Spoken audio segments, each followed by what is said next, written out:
What's up, everybody? This week in gaming, Ghost of Yote's map is big. Respawn cancels a Titanfall game, and Borderlands 4 gets a deep dive. This is the NerdCave News, and I am one of your hosts, Zach Dykes, joined by my good friend and co-host, Derek Daniel. Derek, how's it going, my man? It's going pretty good, man. Just getting through the week, getting through the grind of the week. But, we're here. It's another Thursday. We back at it, baby. Yeah, I'm excited. It's been a busy week, but it's been a good week. I've been watching a lot of anime. I got some games that I've been playing. So super, super excited about that. Speaking of anime, it is a new month. I just want to announce this for everybody. We're going to be jumping into Moonrise, will be our May anime.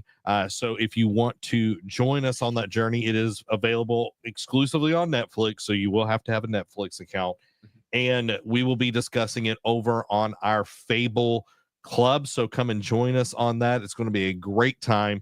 I'm loving the show. I'm like 8 or 9 episodes in so far, and I just started this week. So I've just been gobbling it up. I can't, how many episodes are there? I think there's 18. Oh, okay. Interesting. Normally it's not the 12 or 13 or the 24. It's no in between. Yeah, I'm pretty sure it's 18 episodes, which is very interesting choice, but I'm thinking Freerun had 28 episodes, so I mean, yeah, and apparently in the next season of Freerun we're getting 28 again. Ooh, good. Yeah. That's all I need to hear. So I'm super excited about that. So we're going to be watching Moonrise. We're going to be discussing that. And we are also this is not going to be live unless Derek tells me that it is going to be live. We're going to be discussing Vigilantes episodes 1 through 4.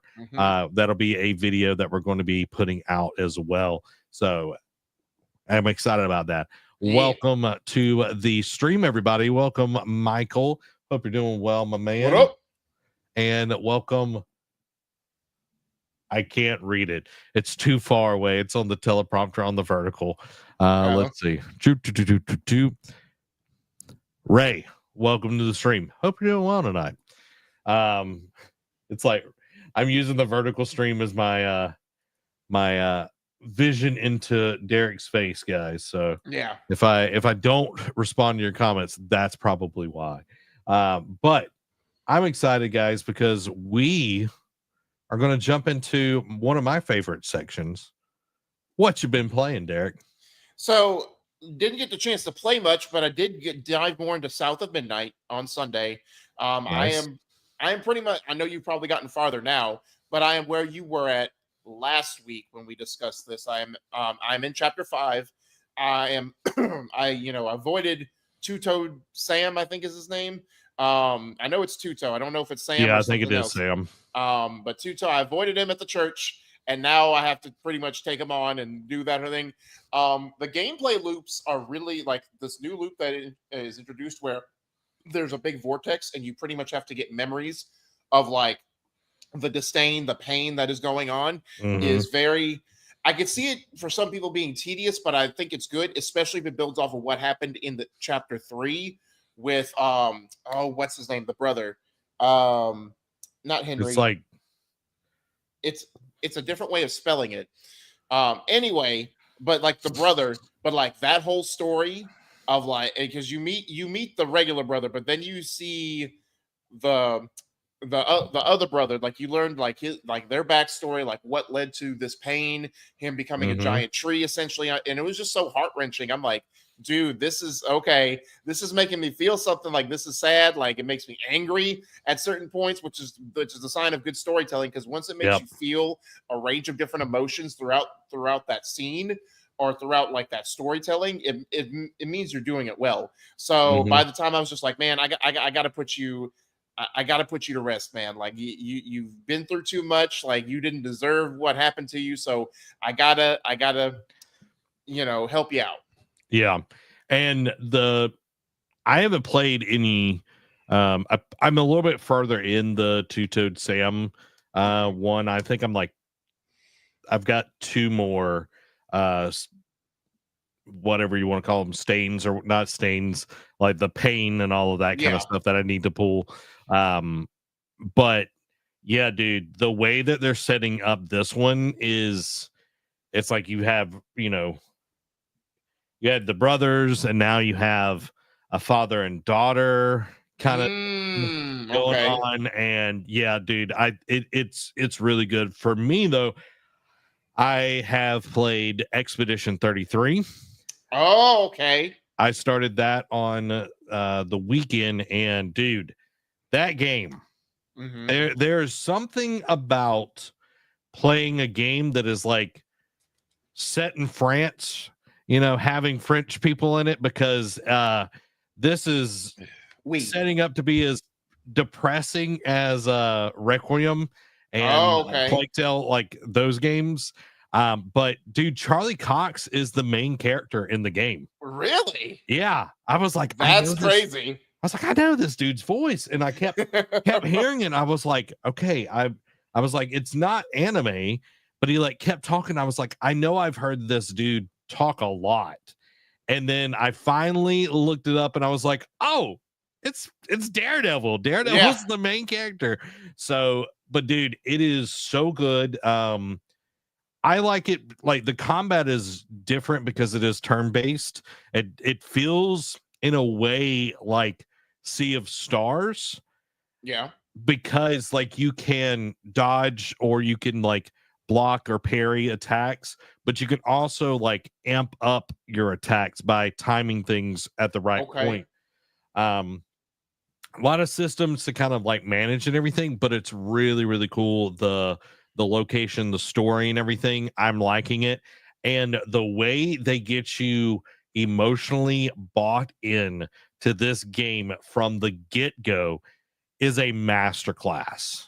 Is a masterclass. I wished Ubisoft could see that and then go and make another Star Wars game.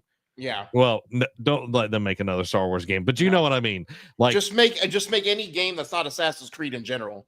Yeah, it's like, if you can set up that story in a universe that people love, it would be amazing. But dude, I'm enjoying it. And then Tuesday night I played Oblivion's remastered. Oh, okay. And dude, it was so much fun. I created this character. We called him Cormackle, and he looks slightly like the Joker. Of course. Yeah, and dude, just the craziness that's going on in the story, and getting to just explore and everything. Because I've only played I'm talking about a very small portion of Oblivion. Like, it's definitely a step back in some of the things that Skyrim introduced. Like, the horse in Skyrim is way better, but like after playing Red Dead or any like new game with a horse in it, I'm like, dude, this is rough. Like Ghost of Tsushima. Are you saying like Ghost's horse is good? Yeah, dude, this horse is like a tank, like tank controls. Like, it's really bad. It's really bad. I'm like, all right, well, it's better than running, because I lose stamina. Amy said, Cormackle, a face not even a mother would love. Yeah, everybody was bashing bro during the stream and everything. So, but yeah, I'm enjoying those. I've been playing a little bit more of Arise, just because I'm dude, I've just been loving that game, dude. Been loving that game. I've gotten some crazy stuff on that game now, so I'm enjoying it. I'm just OP, just like the show should be. But yeah, dude, I think the thing that's like stuck out to me has been Expedition 33. I've just been thinking about it. So what you're saying is the hype is legitimate. Oh yeah, definitely. It is. I think if people will give it a chance, this could be a contender for Game of the Year. I don't think it will be Game of the Year, but I do think that the game is really well done. Just I was streaming it on Game Pass. Like, I hadn't downloaded it yet because I just wanted to check it out, and still looked like a great, graphics and all of that. So now it's downloaded, and I know it's going to be even better. But dude, I think it'll be nominated for RPG of the year for sure. oh yeah, I think it will be. But you know how there's always like an indie is in there or whatever. Dude, this game, well, it's probably going to be Blueprints. Let's just be honest. That'll be the one that gets nominated, but it's really good. And I think only like 35 people developed the game. Wow. Yeah. That's crazy. Yeah. So if you're looking for something that is dark, depressing, melancholy, and French, then Expedition 33 is definitely your style, and you're gonna like the way you look, is how that one dude that sells suits says. You know what I'm talking about? Men's Warehouse. Oh, you're gonna like the way you look, I guarantee. Apparently you didn't grow up with cheap television back in the day. I mean, I did. I just tuned out a lot of the commercials. I don't know. I didn't. Guys, let us know what you have been playing down in the chat arena. I know a lot of people have been jumping on the Oblivion remaster. We got some good eats right now in gaming land, and Xbox finally showing up and delivering on some games is pretty nice. But we shall slap them down very soon. I know. I was gonna say, and all the goodwill goes away with our story later tonight. Yeah. But let's jump into it. What we're excited to talk about is Ghost of Yotei features the biggest map of any open world game Sucker Punch has ever made. So Ghost of Yotei, the upcoming sequel to Tsushima, is set to launch exclusively on PlayStation 5 on October 2nd. Developed by Sucker Punch Productions, this installment features the largest open world map the studio has ever created, offering players unprecedented freedom in exploration and mission order. Set in 1603 during Japan's Edo period, the narrative follows Atsu, a new female protagonist voiced by Erika Ishii. Atsu embarks on a quest for vengeance against the Yotei Six, a group responsible for her family's demise. Players can choose the sequence in which they confront these adversaries, adding a non-linear dimension to the gameplay. The game introduces new mechanics, including the use of firearms alongside traditional katanas, and features a wolf companion to assist Atsu. The developers conducted extensive research into the Ainu culture of Hokkaido to ensure cultural authenticity, incorporating elements such as local crafts and traditions into the game's world building. And this goes back to, they did the same TLC for Tsushima. They went to Tsushima Island, spoke with people who were there, who had witness accounts or had stories told about this, or like historical places where they were dedicated to the fights that happened here. And they wanted to make sure they got its fair shake and not just glossed over, quick, what have you. And they're doing the same thing. And I like what I discussed when we watched the trailer last week. I recognize the Ainu culture from watching the Golden Kamuy anime, because it involves a lot of the Ainu culture, and you get to learn. They're not just a reference. You get to learn about their upbringing, like their foods, their traditions, their rituals. So I'm glad to see that getting featured in a game as well, because I think it's so cool, because I never knew there were like indigenous tribes in Japan. Yeah. So I think it should get, more of a spotlight on that, and just bring like newer stuff that we never knew is in this country to light. So, and having the non-linearity, I bring up to Far Cry. There's another game that does it as well, where you can just go and explore, like Breath of the Wild, I think is the other one, where you can just go and explore all this. But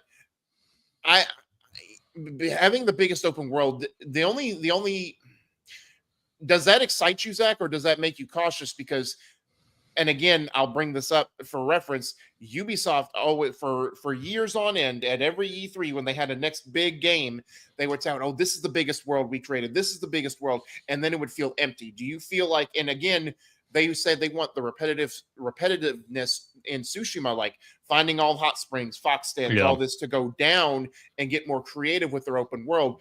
Do you think that having that will cancel out the openness and not make it feel so empty? Or do you worry that they will get a little too big for their britches with this one, and it won't feel as lived in as Tsushima? I trust Sucker Punch. Just because the pedigree that they have there, that they do the Lord's work. Let's just be honest. Fair. They put out there about it. So I'm not necessarily worried about it. I think there is an element when you are building an open world, like how do you feel it? Because you don't like Breath of the Wild is beautiful, but it feels barren. Like I feel like 9 times out of 10, you're just running by blades of grass or, Fair. dirt. So it's like, okay, how can we make things interesting? How can we bring in these tribes, do that sort of deal?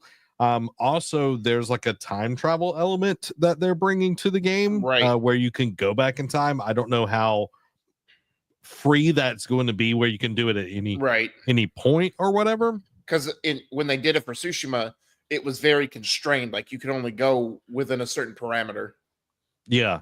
So it's like, okay, how is that going to impact the game when, because one of my favorite games of all time was Singularity, where you could like go back and forth and try different things or whatever, like with time and rewind things. But this, I'm not worried. I'm just like, okay, what is this going to look like? I think that's the biggest thing.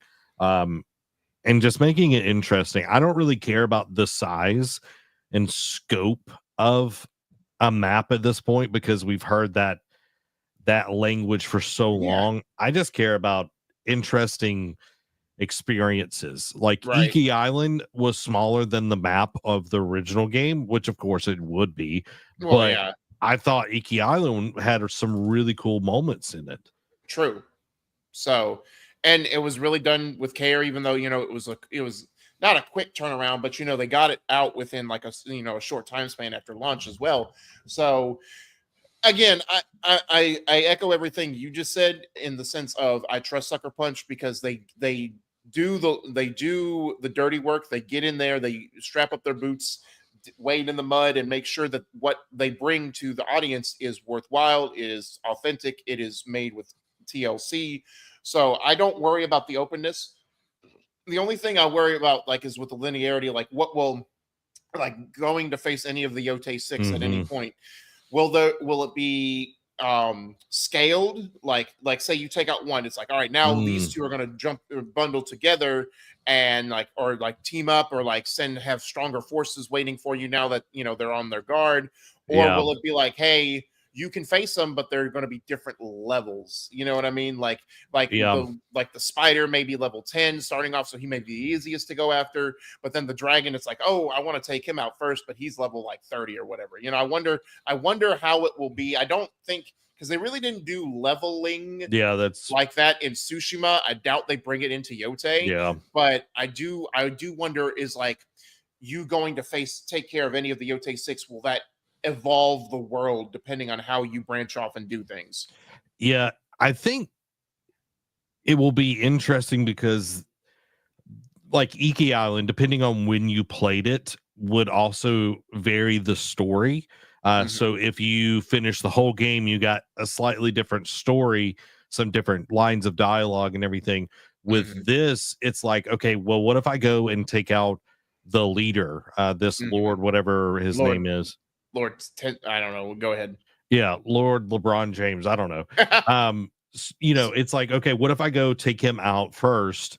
And then it's like, okay, is it going to scale match me, kind of like Skyrim does that as well, as if as you level up, the enemies around you will kind of match and everything, to just keep it challenging. And it's like, okay, if they're going to do that, that's totally fine, but I don't want this lower person. Maybe they're not lower on the totem pole. Maybe all of them are kind of equals in strength or whatever. I don't know how they're going to do that, but I think it's going to be a really cool way to present it. It's like, yeah, I really want to go take out the dragon. Maybe you get to keep his mask or whatever and wear it. I don't know. Oh, that's an easy, because mask, the whole cosmetics were big in Tsushima. You got to imagine after you kill each of the Yote 6, or at least the 5 out of the 6, that you keep their mask as a Yeah. momentum. Like you have to do that. That would be super dope. So I think those little things are going to be in there, but only time will tell. And I think Sucker Punch is they're going to knock it out of the park. Right. Facts. Big facts. But you know who's not knocking it out of the park, Derek? Several companies that we're going to talk about tonight. True. But let's talk about Respawn. Respawn cancels another incubation project. Around 100 employees have been impacted. So Respawn Entertainment, the developer behind Apex Legends and Star Wars Jedi series, has canceled 2 early-stage projects, including an extraction shooter set in the Titanfall universe, codenamed R7.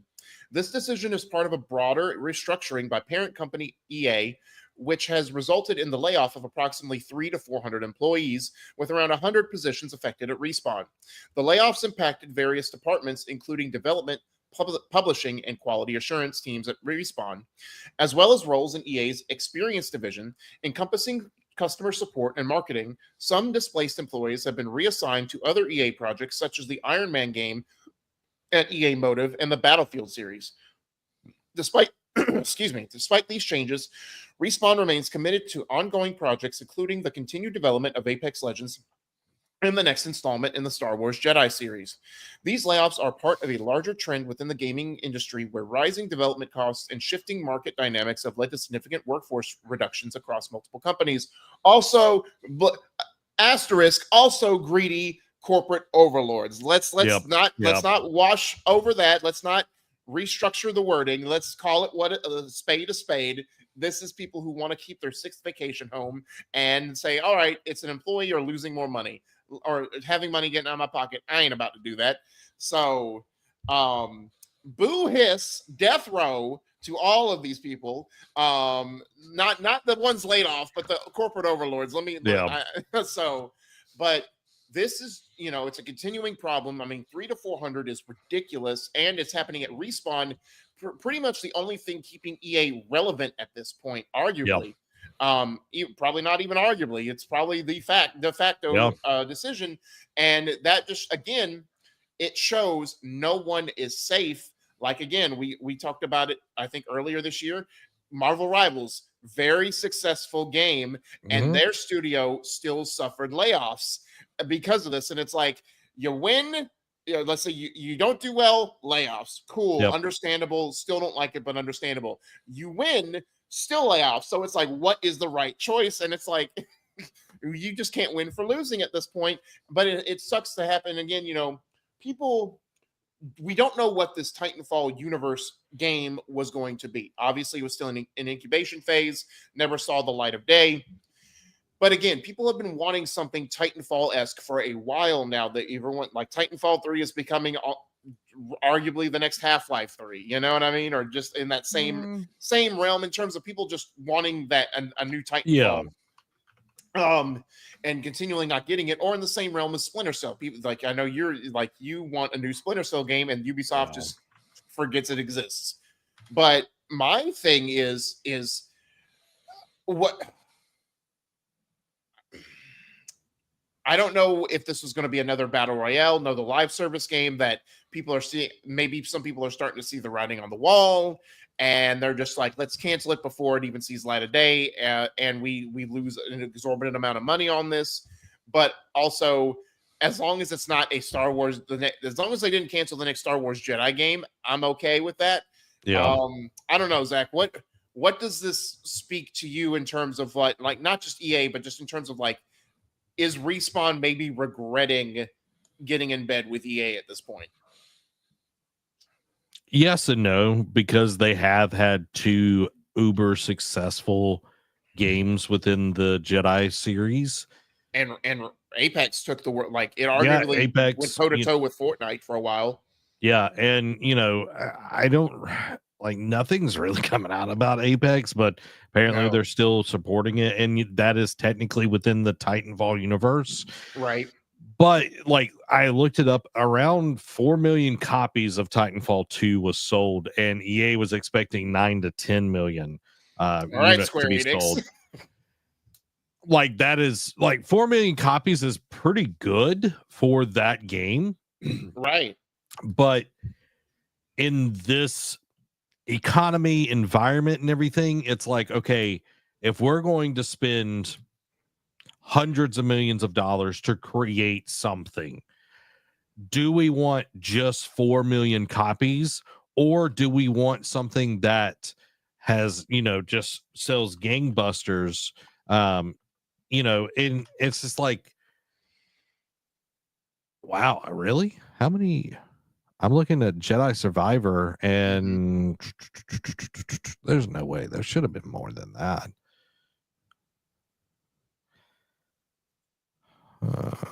I'm looking. Copies sold. It's saying 1.5 million. Really? For Survivor or for Survivor? Wow, that's pretty low. Right. Yeah. I don't know. I have to look into that here in just a second. But why I'm saying all of that is like, yeah, Titanfall sold 4 million copies, but or Titanfall 2, Titanfall 1 probably didn't do that well because it was just multiplayer and it was all online on the Xbox and it was One. Also, and it was only Xbox consoles. Yeah. So Titanfall 2, it was on other consoles and everything, which I thought was a much better choice. That being said, I think Respawn sees that Star Wars is the better place to be.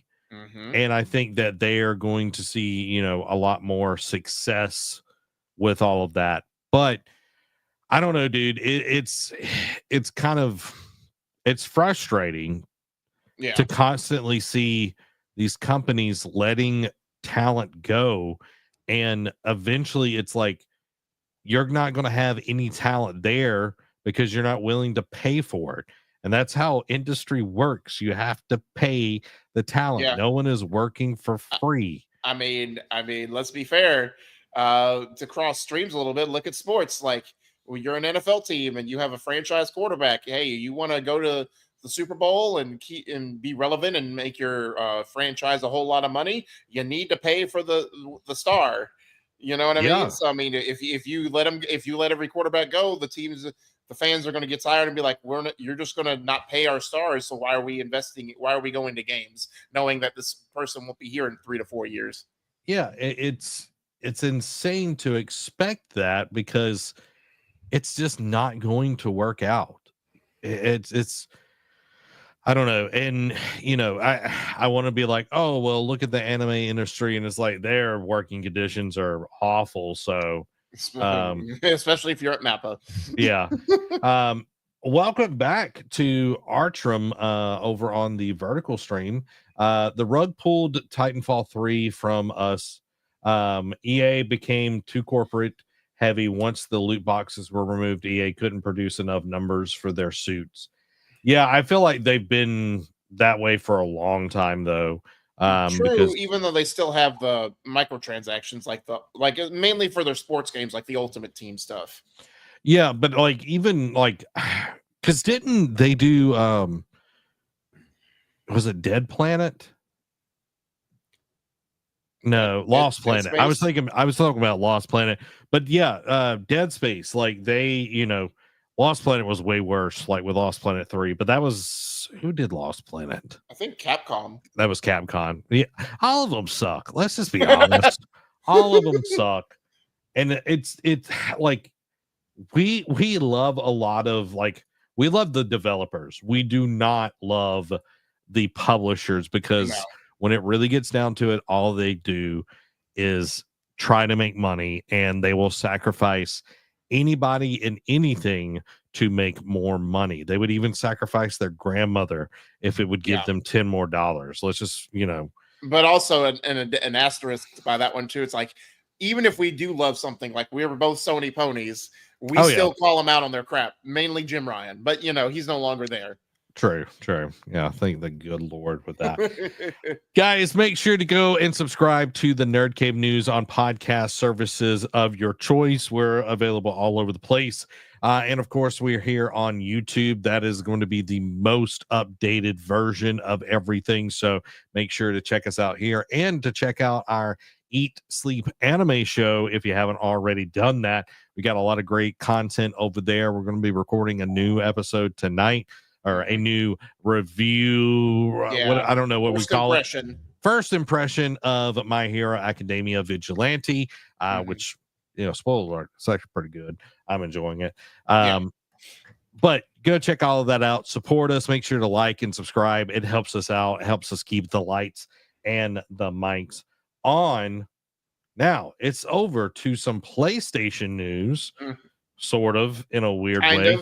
It involved PlayStation, but it's not a PlayStation game exclusive anyway. Yeah. Borderlands 4 gets a state of play deep dive. So at the April PlayStation State of Play, Gearbox Software unveiled significant details about Borderlands 4, the latest installment in the popular looter shooter franchise. So some key announcements. The release date has actually been moved up. It was originally supposed to be September 23rd, but they moved it up 11 days to September 12th. Then the platforms, it'll still be on all platforms, PS5, Series X and S, PC, Steam, and Epic Game Store. Some gameplay and features they talked about. The setting. The narrative unfolds on a new planet named Kairos, previously hidden from the galaxy. The story picks up 6 years after protagonist Lilith crashes a moon into the planet's cloaking system, disrupting the villainous Timekeeper's mind control regime. Vault Hunters. Players can choose from 4 new Vault Hunters, each with distinct personalities and abilities. 2 revealed characters include Vex, a Siren, and Rafa, an Exo-Soldier, equipped with an experimental suit capable of disintegrating an arsenal of weapons. Or is it distributing? In either. There's a typo there. Or digistructing. Okay, that's what it is. Combat enhancements. Introduction of an ordnance gear slot for grenades and heavy weapons, which now operate on a cooldown system instead of relying on ammunition. Addition of 3 new gun manufacturers, expanding the arsenal and customization options. Implementation of weapon enhancements that replace traditional artifacts, offering bonuses based on gun manufacturers. An introduction of new movement abilities, enhancing traversal and combat dynamics. A loot system overhaul. The game features revised loot drop rates to make rarer gear more meaningful, aiming to ensure that all weapons feel impactful regardless of their rarity.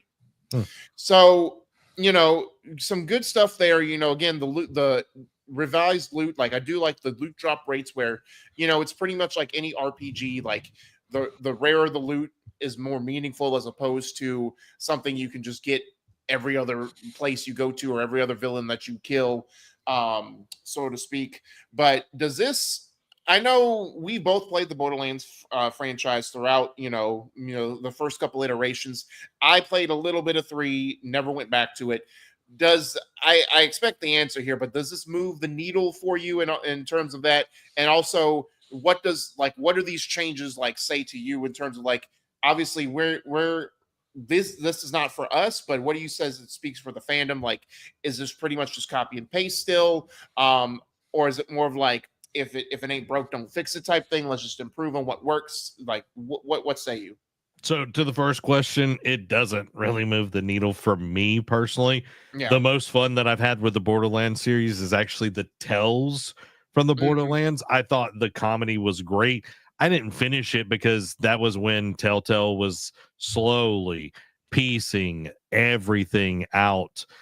But for this, it does feel like that they are trying to get with kind of the times that they're, trying to improve things. I'm sure that they've heard a lot of feedback from the community and everything, the loot system, and even having things that are, maybe they're not as rare that actually still can make an impact, especially earlier on.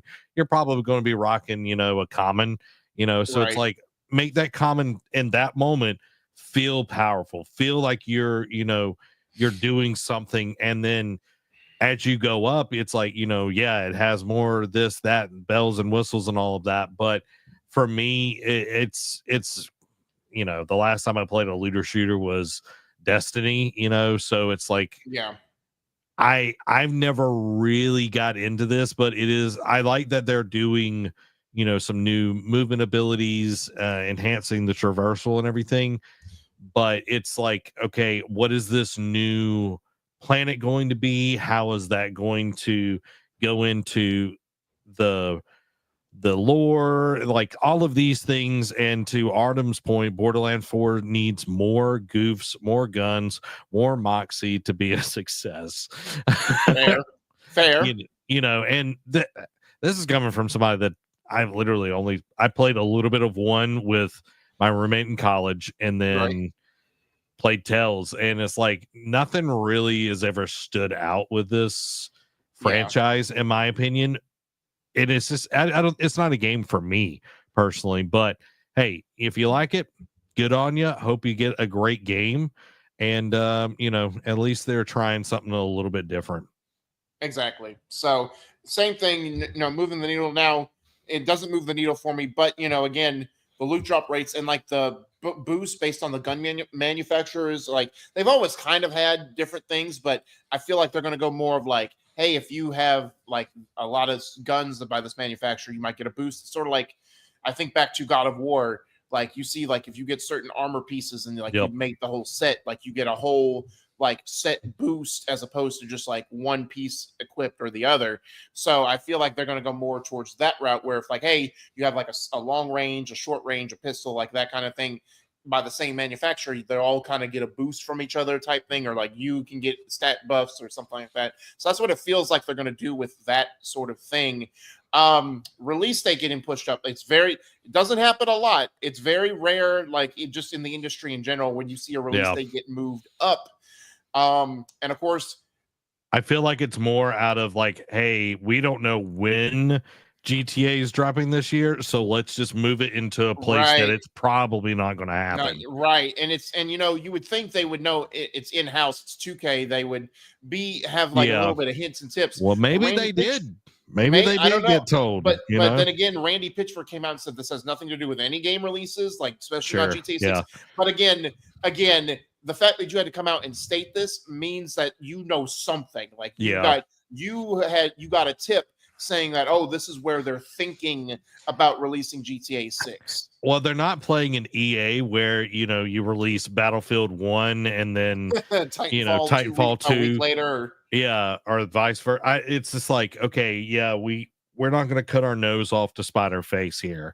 And I think that's smart business. Like if you know, and the higher ups know when things are happening because like they're having reports and everything. It's like, hey, let's move this up. You know, do you think you can have it ready by this time? If so, all right, let's do that. That way it's out of the way. It has its breath, its window to get sales, and then we can, drop the big dog in. Which, if they're doing this like 4 months in advance, that then they definitely know like they're further along than they need to be. Which I mean, we got the announcement officially like roughly a year ago or last year sometime. So I mean, they've been gestating this for a while now. So they should be ready to throw it out into the wild and see what happens. But again, they probably got a tip off to that saying, oh, this is when we're thinking again, because no one knows except Rockstar when GTA 6 is releasing. There's still rumors of if it even will hit this year or get delayed to next year. I mean, all Rockstar games get delayed. It's like at least in recent memory, like GTA 5, it got a release year, got pushed a year past that. Red Dead 2, the same thing, supposed to be 2017, got delayed to 2018. It wouldn't be a surprise if GTA 6 did this same thing, but still, you don't want to play with that fire just in case of like, hey, we're ready to launch it this year, not delay it a whole nother year. Yeah, it's best to move that around. And I'm sure stockholders will be, shareholders will be, happy to have a big franchise within their stuff to come out, and it's guaranteed. And then it's like the potential, like they're going to be printing money. Let's just be honest. Like if it comes out this year, talking about GTA, it comes out this year or next, it will do that. To Artyom's, I'm guessing, bro, that I'm saying the name right. All right. If you don't know, Zach doesn't know how to say names. Let's just be fair. Yeah, Orochimaru. Did I get that one right? You got it right. I got it right. All right. He says, also look at what other games are releasing in the same month. Many games have died due to bad release timing. Exactly. Facts. I think about Horizon Zero Dawn, like got just mollywopped by that was releasing literally the same... word that I was about to say, mollywop by Breath of the Wild, and it's like you have to be cognizant of that. Like, you don't want two games that are in the same genre. You don't want, two big titles having to duke it out, because Fallout 4 and Rise of the Tomb Raider. Yeah, it's just like you've got to be conscious of that, because there are fans of multiple franchises. Like, it's not as binary as it used to be back in the day. True.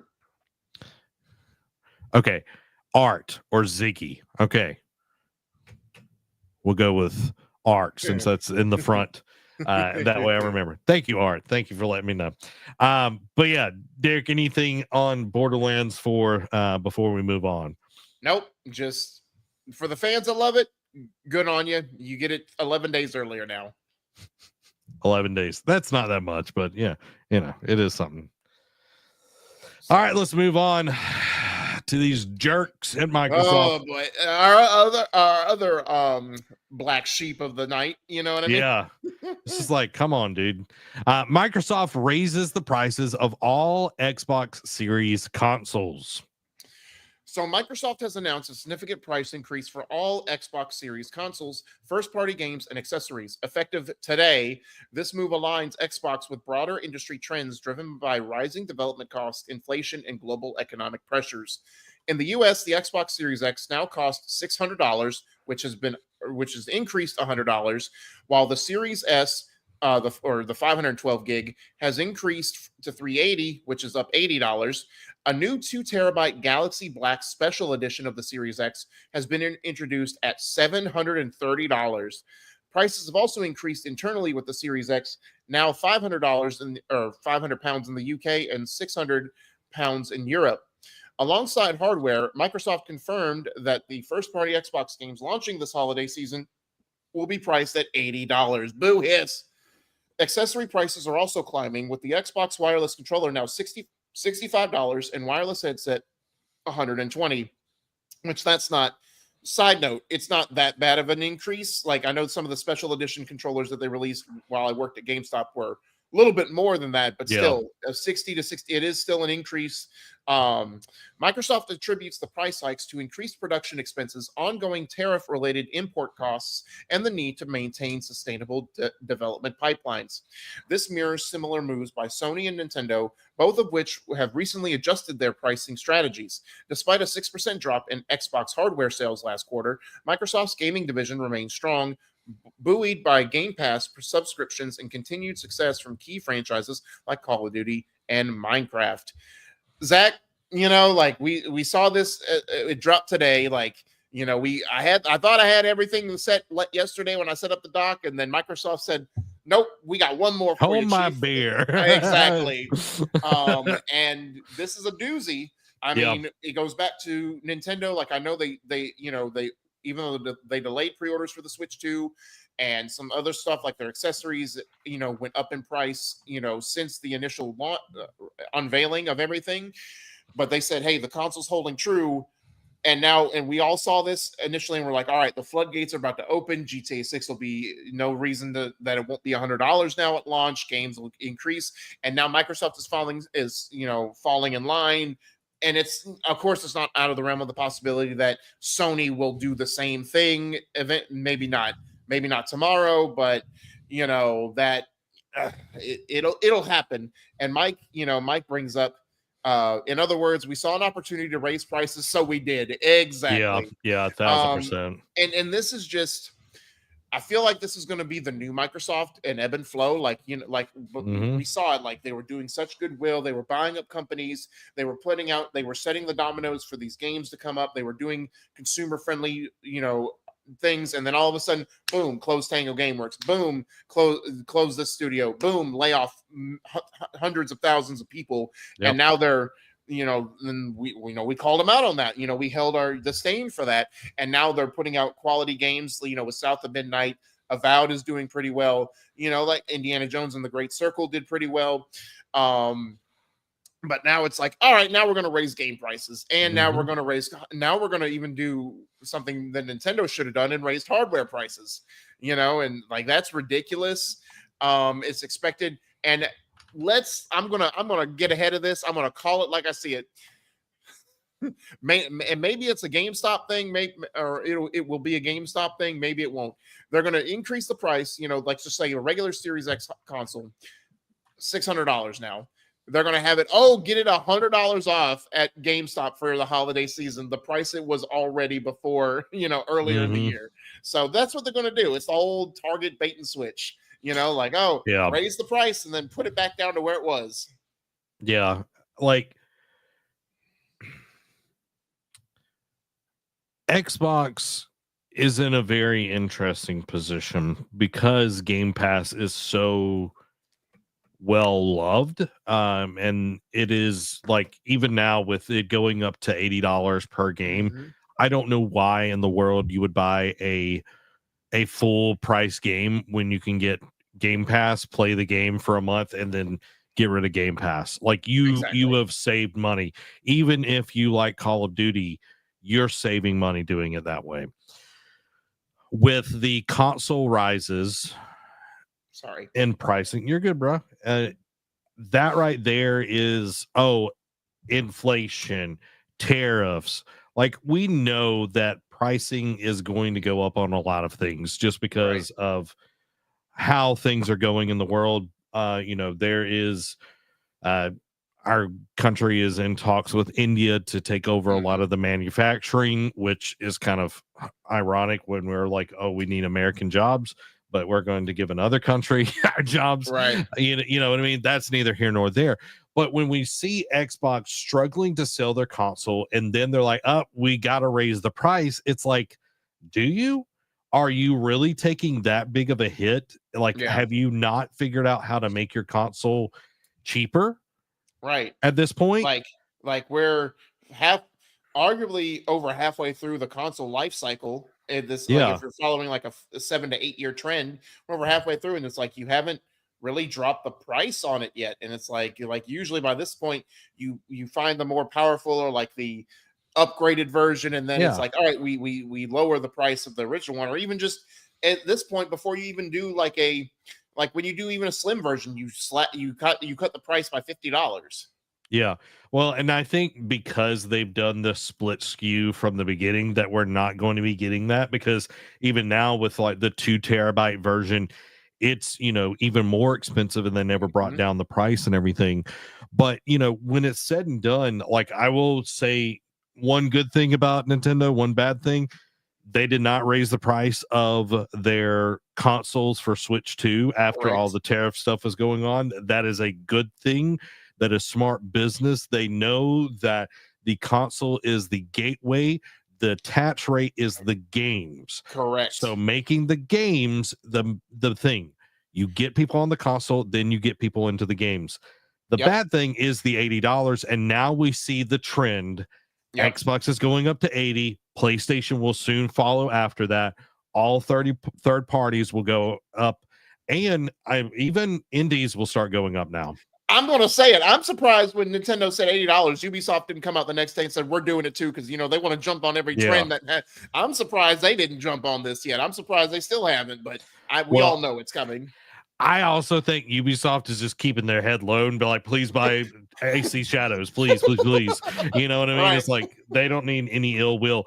But like this is a signal here that, hey, everything is going to get more expensive.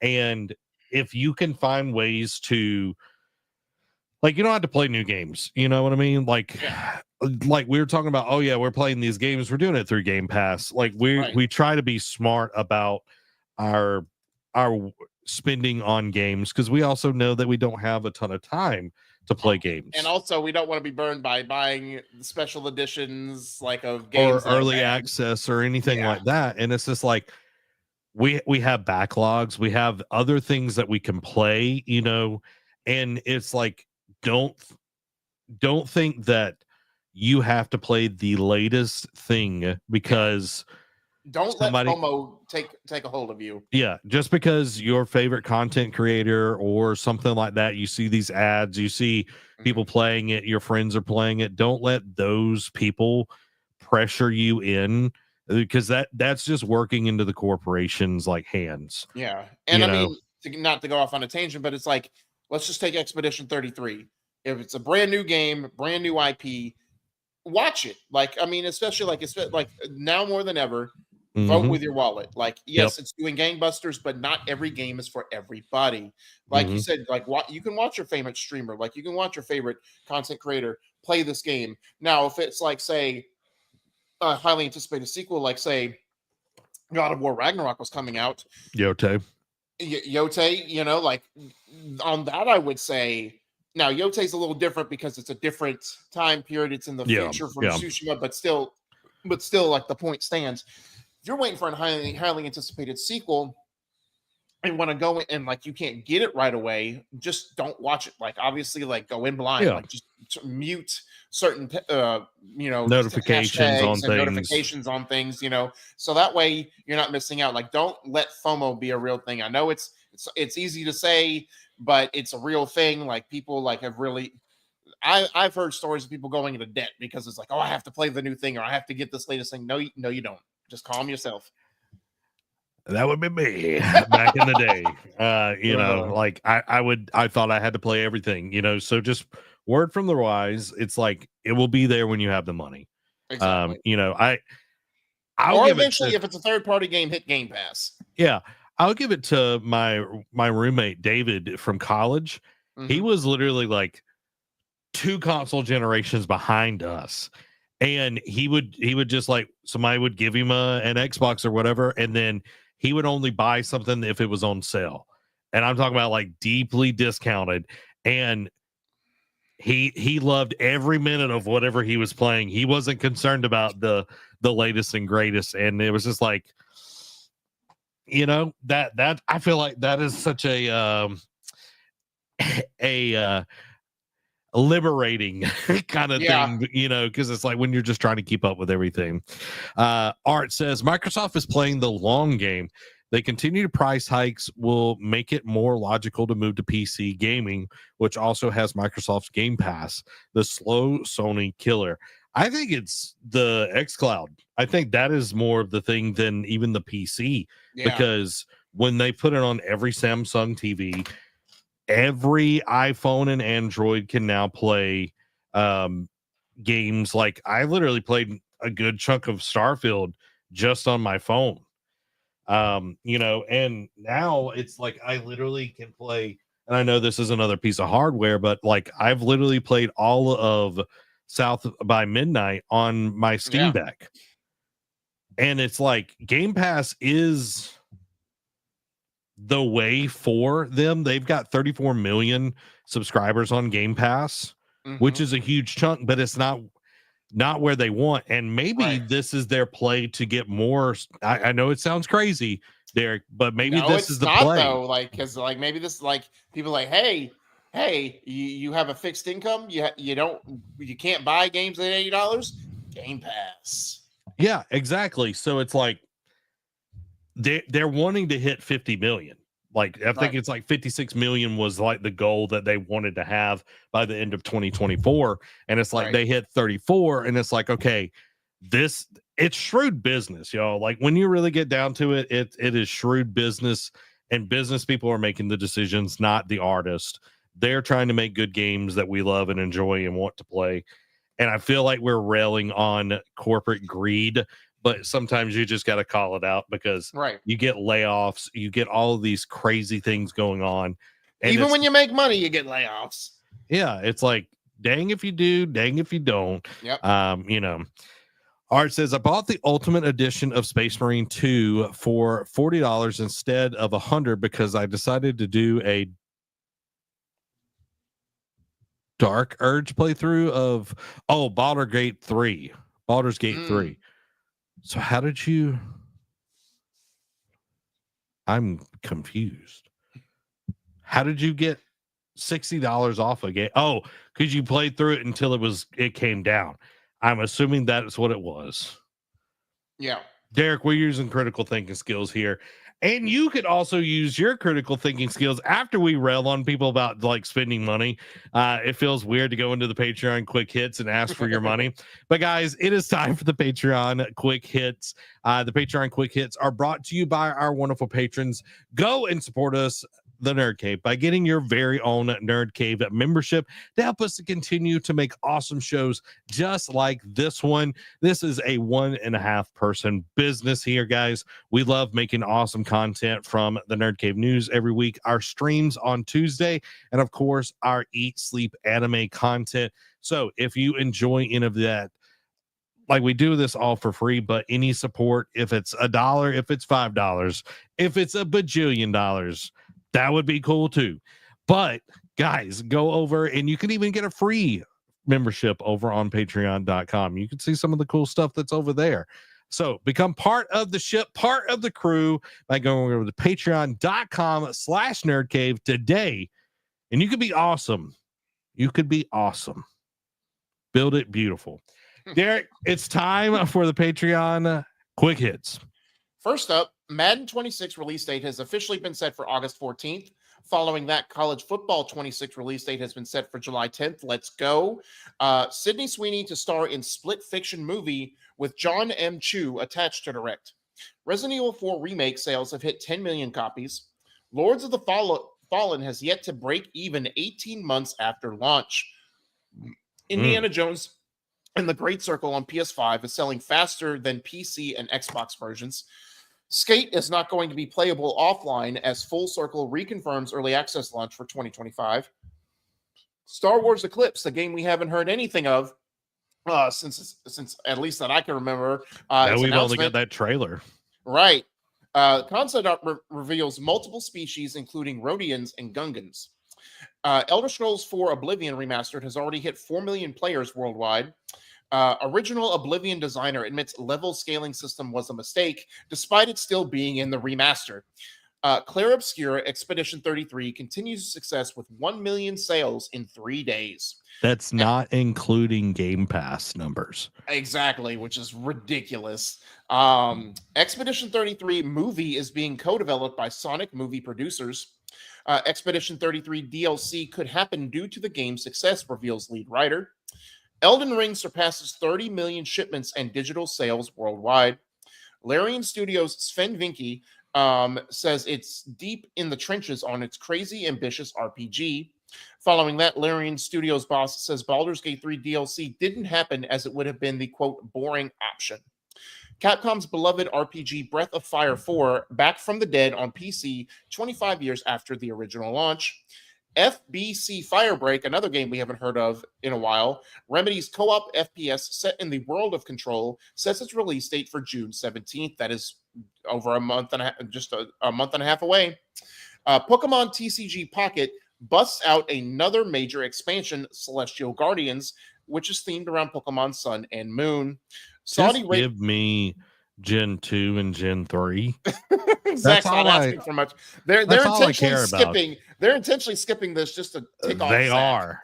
And guess who isn't playing right now? This guy. And I feel like once they do, Zach will be like, "No, I'm not playing it now because you took too long." That's probably true. Saudi ratings board suggests Dragon Ball Sparking Zero is coming to the Switch 2. Chinese mythology Souls-like Wushang Fallen Feathers gets a release date of July 24th. Terminator Survivors is now missing from fiscal year 25-26 lineup for Nacon. Lost Soul Aside release date pushed back to August 29th. Remedy says Control 2 is tracking well towards next milestone, and Max Payne 1 and 2 remake making great progress. After years of struggle, Blizzard has found itself in uncharted territory. Overwatch players are having fun again. Switch update mostly shuts off a well-liked loophole for game sharing. Following mixed Steam reception to Game of Thrones King's Road Early Access, the game receives a May 21st release date. So that is just 3 weeks away. Don't buy it. It looks like garbage. As Diablo 4 Season 8 launches, Blizzard responds to roadmap criticism and reveals plans to update the skill tree and explains controversial Battle Pass changes. Helldivers 2 is teasing some exciting news and a new fight on the horizon. New month, meaning new PlayStation Plus free games have been announced for May. You get Ark Survival Ascended for the PlayStation 5, Balatro for the PS5 and PS4, and Warhammer 40K Bolt Gun for the PS5 and PS4. Codemasters announces end of partnership with WRC, and the dev plans for future rally titles now paused. Evil Dead, the game, is being delisted from storefronts, but servers will remain open. But it's only a matter of time till they start closing them, because that's always the nail in the coffin. You take it from the store, then the servers shut down after that. Prince of Persia: The Lost Crown hits 2 million players as Ubisoft hints there's more to come from the franchise, yet they still are leaving Splinter Cell in limbo. Hollow Knight Silksong will be playable this September at an Australian museum. Don't know how that's going to work, but good. I guess kudos, maybe? I'm wondering how many people are going to fly to Australia just to play Silksong. Correct. Like, I feel like after this, like, so many visas are being applied for to go to Australia. Nearly 5 years after Fortnite was blocked from iPhone in the US, Epic boss Tim Sweeney says it's about to come back. And lastly, Assassin's Creed Shadows roadmap includes new game plus, more difficulty settings, additional story content, and more. A lot of release date announcements and release date shuffling in this one. Mm-hmm. I just want to point out Elden Ring surpassing 30 million is huge, because if you take all of the sales from Dark Souls and combine them, it does not equal the sales of Elden Ring just by itself. Crazy. Yeah, absolutely crazy. And it's about to hit the Switch 2 when it releases. And then that's going to be even more sales. And as that console gets more adapted and people want to play Elden Ring on the road or on the go, then guess what? That game is going to be sold again. Just utterly insane. I love to see like a game do well. And I feel like From Software, I know it's a corporation, but like you can tell the love and care when they make stuff. So, and again, that's one of the ones where it's like, okay, they take care of their people. So you know, we celebrate the good ones. You know, we bash the bad ones, which there are a lot of them, but we do celebrate the good ones when they do something like this. So, but that is crazy to think 30 million and all 3 Dark Souls games combined have not even hit. That's ridiculous, especially how popular Dark Souls 1 and 3 were. You know, I know 2 kind of took a dive. Yeah, but still, like 3 was, everyone wanted that. And then I'd like to know total sales of like the Soulsborne, like I'm just compared to Elden. Obviously, it's probably hit because I know Sekiro won Game of the Year, and I know once it won that, it boosted those sales for sure. But like just the that's crazy. That's wild. Yeah. So. Yeah, I agree. You know, with Murdoch, they did advertise it a lot, but I think it was more of the social side of things where people were constantly sharing the crazy things or the builds. Like my TikTok after Elden Ring came out for like 6 or 7 months just was Elden Ring, people playing it and the crazy stuff happening. Mainly the Let Me Solo Her and the Melania fights. So I mean, like just those 2 instances alone, like just drove TikTok and any kind of like quick hit videos, rampant. Yeah. So I think the community pushed it further than any advertising, because it's like word of mouth. Like when you have somebody, you know, like Derek and I, when we talk about anime and it's like, oh, I think this really is up your alley, I think you would really enjoy this. That goes so much further than seeing an advertisement on, you know, your phone or like on YouTube or anything like that. Word of mouth is always better than advertisement. So Art says Elden Ring was the easier and largest of the franchise. Yeah, I still think, you know, Elden Ring, like there's difficulty to it.